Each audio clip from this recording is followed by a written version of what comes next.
Back here at Beaver Stadium, Andrew Callahan alongside Frank Bodani, the York Daily Record and Sunday News. Penn State coming away with a 37-21 victory over San Diego State to improve to 3-1 on the season. And Frank, this one started on a somber note. Of course, the well-known news of Anthony Zettel's father passing away yesterday. Zettel did play today, however, and was a big part of that win, leading the team in tackles.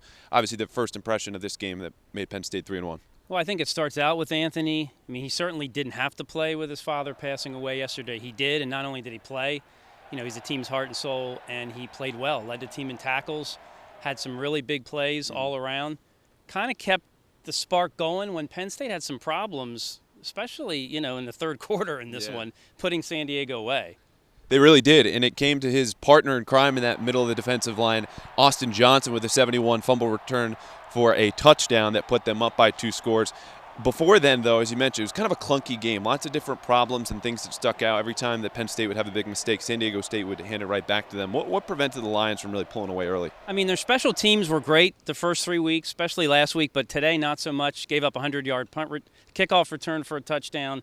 DeAndre Tompkins fumbled away a punt. I think that led to another score.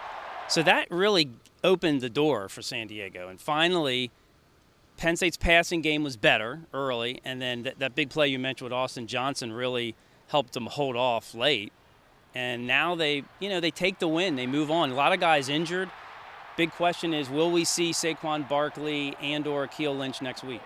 That is a big question. We know we will see Christian Hackenberg. He had almost 300 yards and 3 passing touchdowns for the first time since 2013, but you mentioned those guys in the backfield. It's going to be all freshmen with Mark Allen and Nick Scott. How do they look to you real quick? I think they look good. I mean, Penn State's got a lot of depth. It's all young. We'll see what happens. They took a big drop-off in the running game after that. But next week, Army, noon, supposedly sold-out stadium, so we'll see what happens between now and then. We'll be right back here as the Penn State Nittany Lions take on the Black Knights next Saturday at noon.